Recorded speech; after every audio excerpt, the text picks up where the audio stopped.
problems in the future, and I think it is. I mean, one thing that I've certainly learned in this process is how complicated this is and how difficult it is, and the fact that medications are packaged separately, which surprised me. I thought that a pharmacist would do all of the medications in one pack for each child at each time of the day. I've worked with elderly people where they do that, so I'm a little confused by that. But this stuff has to be really well organized in order to make sure, because people think they know. And then they walk out and the past gets mixed up with the present, and, you know. I think those so are it's all, just a suggestion. I think those are all legitimate and good comments, and we want to continually improve our practices and our processes. So, I agree that whatever we can do to improve is a good thing. It shouldn't be at the kitchen. It should be somewhere away so that there's not kids walking back and forth.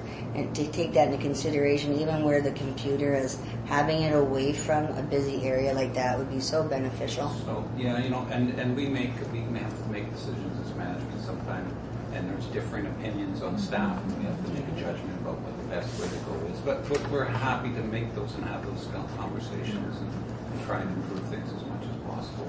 Yeah, that's I think my concern is that, you know, how you hear and the anecdote that if there's, say, 5 people who witnessed the same accident, and if you ask each one of them what happened, they'll all have a different version of what happened, Yeah, because it's based on where they were standing in their own personal perspective.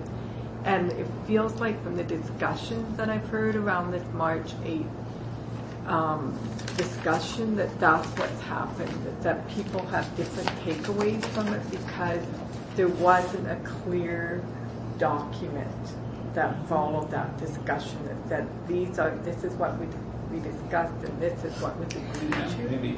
So and you're going to amend it, but with each amendment you put out a new document. So that way you just keep track of it. Yeah. We're just trying to determine, Heidi's level of understanding and Heidi's level of understanding. That's okay.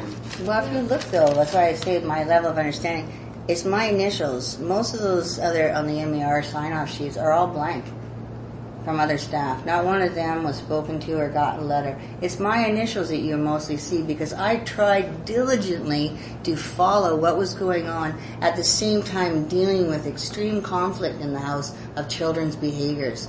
And I'm just saying that that's what upsets me. Thank you for bringing that to our attention, and I'll look into that as well. Great. Okay, yeah, so...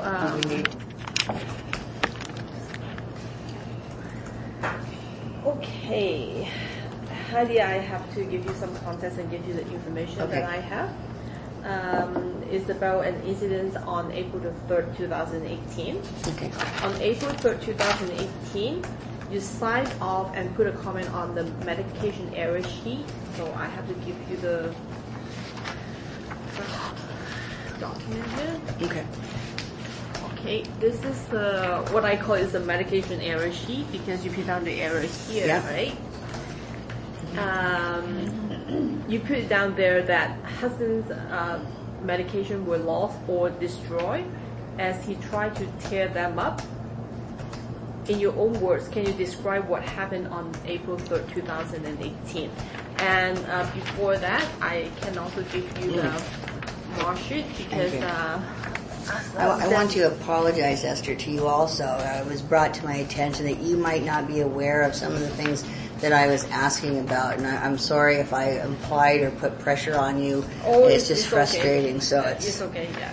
But Hudson was having a lot of problems this evening. He was supposed to be home at 9 o'clock, and we had a relief staff on until 10 o'clock. But she couldn't stay right to the 10 o'clock, and they were late coming back because he didn't want to return. So when they did return, it was after 10 o'clock, and he went through some of his old behaviors of jumping on the car, running on the deck. He was angry and screaming. Mom didn't want to have another visit with him. It was too much stress. He had a lighter and was threatening to light the car. So he came running in the house after 10 o'clock at night when all the kids are asleep. I'm by myself, and was just